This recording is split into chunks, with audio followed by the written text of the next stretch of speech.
Hey guys, welcome again. Anyone in the world who ever watches my show, thanks for coming back. This is the Rooster's Crow. It's something that he does every day. I read from the Book of Awakening by Nepo. And this whole process has been really good for me. The ritual of reading from this book every day has been really good for me. It is helpful in coming back to self and back to our journey, what it really means to be on this journey called life, and how we're able to move through it with some grace and ease. Sorry, pardon my itching the inside of my nostril. Lots to say today. One thing that I will start off with saying is that this is the first time in a long time that I am live on YouTube, but not on Bigo at the same time. What a different experience, because I don't have anybody talking to me. I don't have anybody to respond to. I don't have anything to be looking at. So it's just me and you here today. And yeah, which gives me a lot more space, I feel like, to process stuff as I'm speaking about it. Um,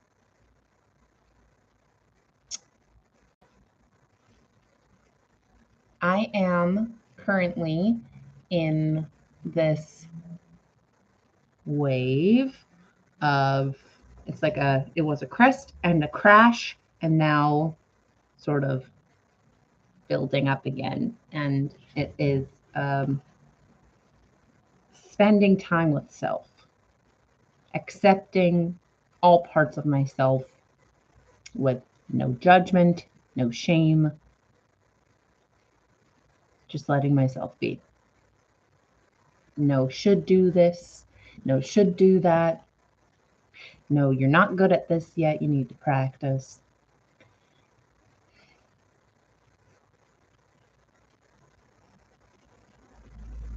Yeah, it's just accepting yourself exactly as you are, which, you know what, guys? Most of us never got. It's just the truth. Growing up, you want what's best for your child, and you see yourself in your child. So you want your child to be better than you. You want your child to grow up to be more successful than you are. So you're trying to encourage your child to be a certain way. And so in that way, you're shaping them and you're changing them from who they actually are. Most people, it's changing these days. Especially parents are much more aware and are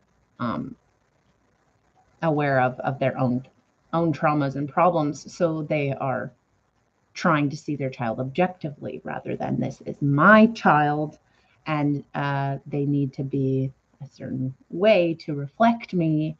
It is, who is this person? Who is this person that came out of me, or that has my DNA, that is in my under my roof, that is eating the food that I buy? Who is this person? I want to get to know them. So yeah,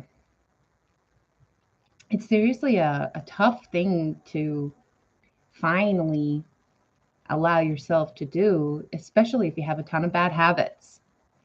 Because you know, everything out there is bombarding you to want you to be better, be a better person, do better, take care of yourself better, eat healthier, practice more, exercise, meditate.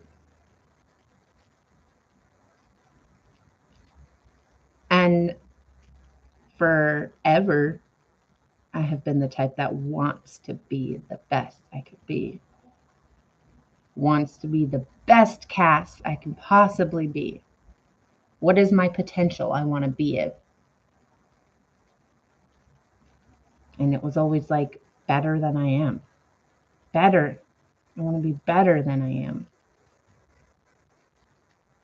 When truly, right now, in this moment, all you have is what you are. And it becomes this really, not speaking like I know everything, I'm speaking from a space where I'm experiencing it. Where if you have bad habits, it's tricky to know how to navigate them. Because especially for me, everybody's path is going to be different. For me, I have intense aversion to any sort of control. So if I try to control myself, a part of me gets really angry and repressed. And actually, there's this like deep sadness there. Like the repression, the control in my spirit. I'm not going to say soul because the soul is deeper than the spirit. The repression of impulsivity. Uh, because of wanting to control myself, which I have always had to do. My ADHD was not visible because I was so good at controlling myself. Well, now, trying to navigate how to be myself while still somehow I'm in control. I am in control of this unruly child. I am. Somehow. I can see that I am. And it's like,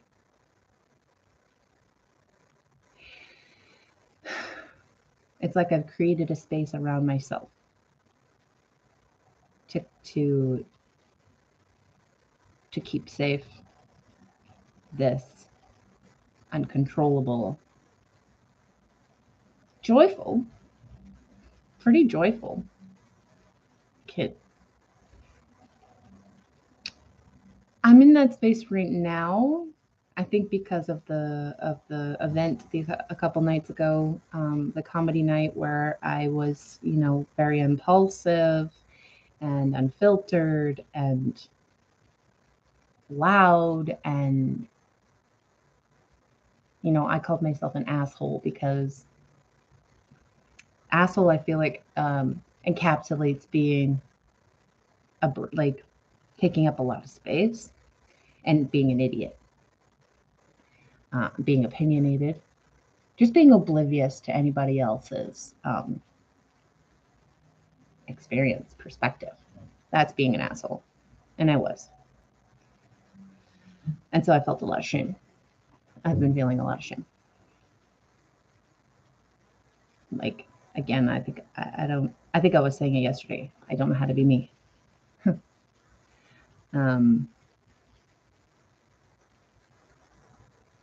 Without bothering anybody. And it's really quite precious to get through those feelings of shame, come back to self and say, hey, you can be whoever you are right now. It's okay to be exactly who you are right now. That's the kind of gift that we were never given, most of us,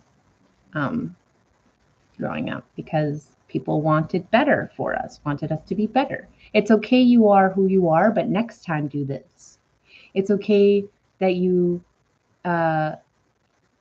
it's okay, to be who you are, but learn and be better. I mean, I agree with those sentiments, but for a very sensitive person, that's what you focus on. And what you focus on is like, I'm not good enough right now as I am, so I have to try to be better. Whereas God will teach us differently. I mean, depending on who your God is. Jesus will teach us differently. You are loved exactly as you are right now.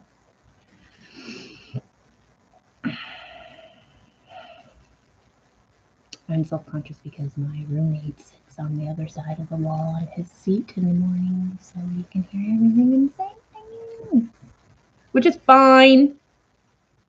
I'm being witnessed, actually. It just throws me off, which is exactly what the people at the comedy night were saying. That my because I talked to a few guys afterwards to try to like gauge like the way people feel about me, because I knew that I made a mess of things, and what people were saying was it throws people off. Um, so yeah, it's a time of retreat. I guess is basically what I'm trying to say. It's a time of allowing myself to be who I am and not needing to be better than who I am. Just pretty beautiful. Um, as long as you're not feeling guilty about it, and I think that that's where a lot of people, where a lot of us don't grow, is we we fall into these ruts, and then we feel bad about it, and our feeling bad about it is what keeps us down there. Whereas you can fall in this rut, like I said it in my live on Bigo before starting YouTube. I was like, I'm just going to play in this puddle that I've fallen into before I get back up again. You know, I fell off the horse, or I fell off the wagon into the mud, and instead of crying and feeling bad about myself that my clothes are dirty, I'm going to freaking splash around and have a great time before I get back up again. That is exactly what's happening. Yesterday after work, so I had a pretty good day at work. I focused, I learned something new, and I was like, okay, good. Like, I got something new to learn. I'm feeling like useful. I was slow because I was really tired, and I kept zoning out, but I never felt like embarrassed or bad about it. Just allowed it to be what it was. And the person who was training me was really like, really made sure to keep me on task. Um, but she was kind, and she was soft. You know, if I had been working with somebody who was like super chatty, that would have been too much for me. Or if I was with somebody who was harsh and critical, that would have been not good for me either. But she was calm, but not blasé, and she was uh, friendly, but not chatty. And it was perfect. It was perfect to have in the state that I was in, to be learning something new. Got through the day pretty good, and I know how to do a new thing at work now. And then after work, I'm like, you know what I'm gonna do? I'm gonna get all the junk food in the world. I did. I spent $20 at the Dollarama on junk food. Um, and I'm gonna go home. I got off work at 8, and I walked. Okay, so that's another thing. I was like, because I'm gonna eat a shit ton of junk food, I'm gonna walk a whole bunch. So I ended up walking for probably an hour home from the dollar store rather than taking the bus. And went straight to bed. Ate ate chips and chocolate and candy and a Gatorade, and watched a show that I've seen a million times and felt good about it the whole time. There was no shaming of myself. There was no I really shouldn't be doing this type of thought. It was, this is exactly what you feel like doing right now, so let yourself do it.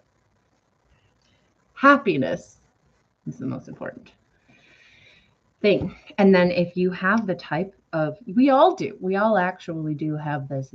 It's I guess, all I know is my own experience, but for me personally, I know that there's a spirit in me that needs to grow and needs to make a difference somehow. So I can allow myself these times to play in the puddles, because I know that I'm going to want to get back up and keep going on this path towards whatever my destiny is. Maybe my destiny is just playing in puddles, but it'll be what it is, as long as we have a good relationship with ourselves along the way. And that, my friends, is the Rooster's Insights for today. We are now going to read from the book. May 27th, Off the Merry-Go-Round. Off the merry-go-round. I love this. No amount of thinking can stop thinking. Overthinking is an annoying reflex of being human. Often in overanalyzing a problem or replaying what to say or what to do, I feel like a cow shooing a fly that will never go away.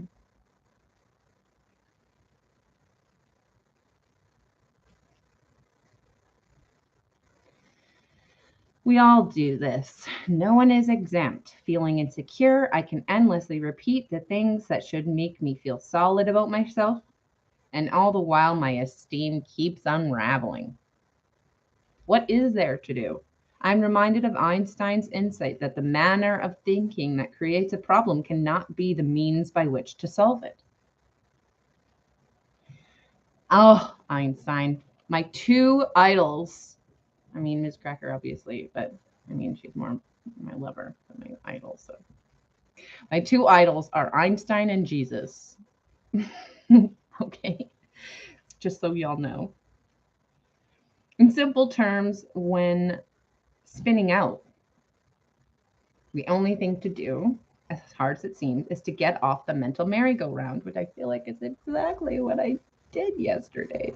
I'm so grateful because I felt really bad about the night before, right? I felt so much shame, but rather than going into my head about it to try to make myself feel better and talk myself out of feeling shame or plan for the next time so that I don't feel as much shame, I just got off the merry-go-round, focused on my work and my feelings, which was shame. And yeah, what other emotion? Shame. It's the only one. Because it's like sadness is in there. Sadness is in shame.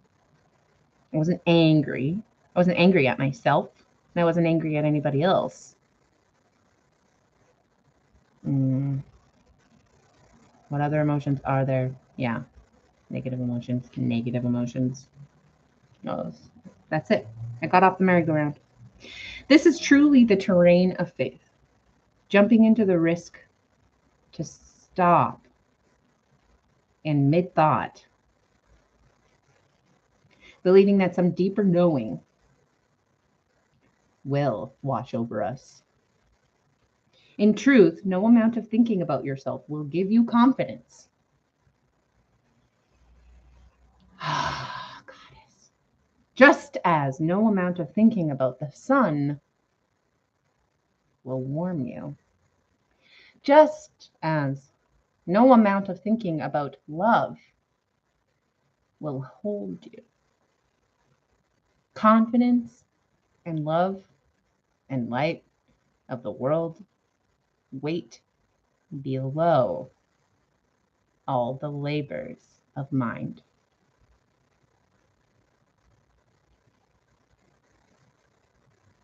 It's so freaking true, you guys. It's so true. All right, so that was the passage for today. Let us read the meditation. Sit quietly and center yourself. Okay, I wear this locket now. I'm like distracting myself from meditation. It's so obvious. I'll get to it.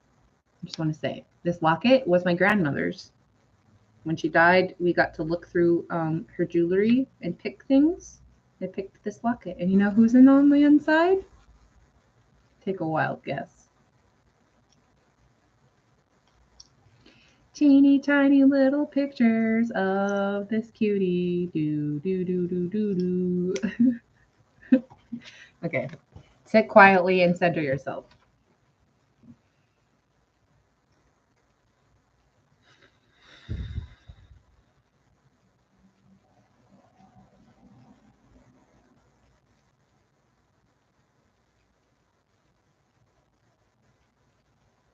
It feels really hard to center myself today.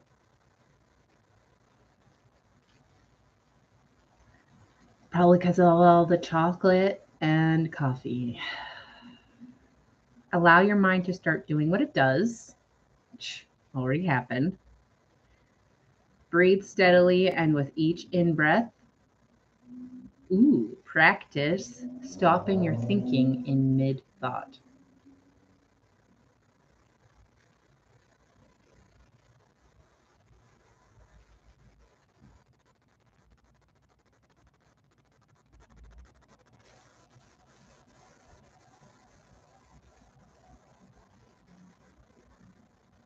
I'll tell you guys how I do it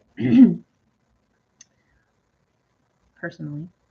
What happens for me when I try to stop thought is I become aware, I become intensely aware of the light against my eyelids. So it's like I can basically see a wall of peach color. And that's all like focusing on. There's no thought. It's just peach wall. That's how I stop myself in mid-thought. With each out-breath, practice dropping beneath your thinking into your being. So now I have to try and drop myself from this peach wall into the center of my being. Okay.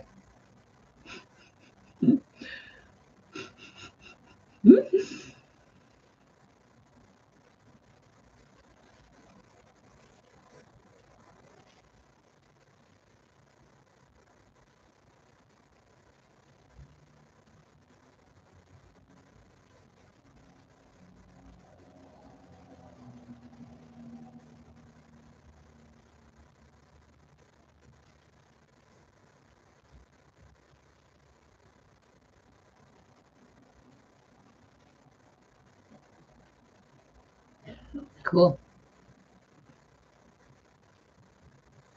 Beautiful, you guys.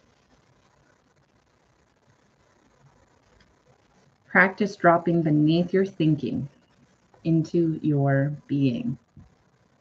And trust me, I know how hard it can be to drop out of your thinking when your being, your physical being, is uncomfortable. That's why we shoot up into the head. Because we're trying to make sense of and reason with and change, shape the way we feel and our environment. So it's tough to drop out of the mind and into the being when the being is feeling so much and it's overwhelming and it's uncomfortable. So yes, it's a challenge. But then think about it. It's a challenge. I'd acknowledge and appreciate the fact that it's a challenge to just be in your body. But that's all you have to do. At the same time, it's easy because that's all you have to do. It's uncomfortable and it's easy. It's hard and it's easy. Yeah. I hear you. I know. It's not easy. And yet, you're not doing anything. So how is it so hard? Whew. Don't you just love it? Don't you just love the intricacies of being alive? All right. That's me for today, guys. Thanks for tuning in if you did. Love you. Remember, you can never fail if you never give up. Number 2, everyone is someone. So who are you? Okay, wait, before I continue, I just want to share one other thing. When I was doing the meditation there, I want to ask you if you feel the same way. When I drop from my mind and into my being,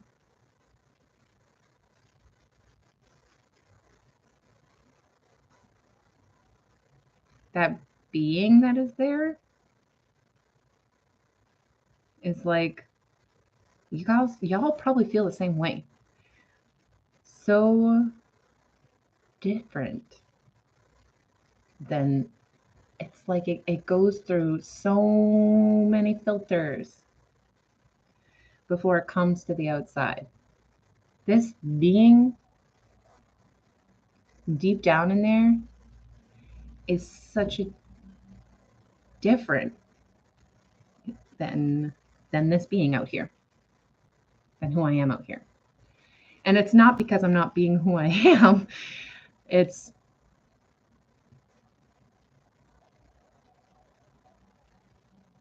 yeah, because who I am is who I am. Who I am is who I've been shaped to be. And that's who I am right now because of whatever has happened in my life and whatever sort of mentalities I have adopted. And it's who I am. And I think the journey, obviously, I think this. Obviously, I think this. The journey is us getting to really know that being deep inside that's so different and allowing them to start to come up and out.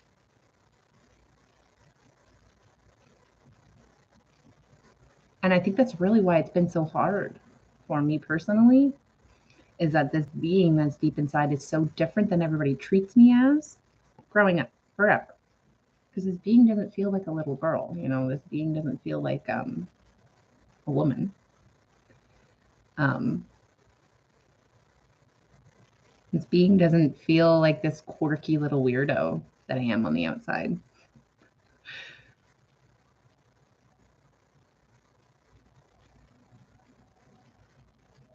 It also doesn't feel like this enraged, opinionated guy that I can sometimes be.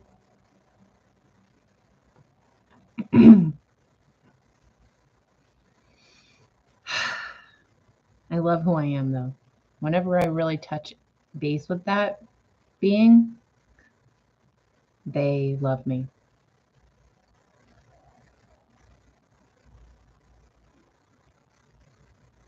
And I am so grateful to be who I am.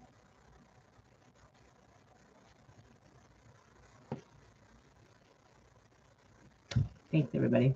Number 3, if you ever feel down, all you have to do is look in the mirror and say, she's a woman. And this cracker will be with you. Or you can say, cock-a-doodle-doo.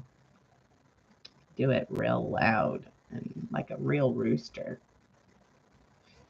Feels fun. And the rooster will be with you. See you next time. Every day. I'll be here tomorrow at noon EST. Bye bye.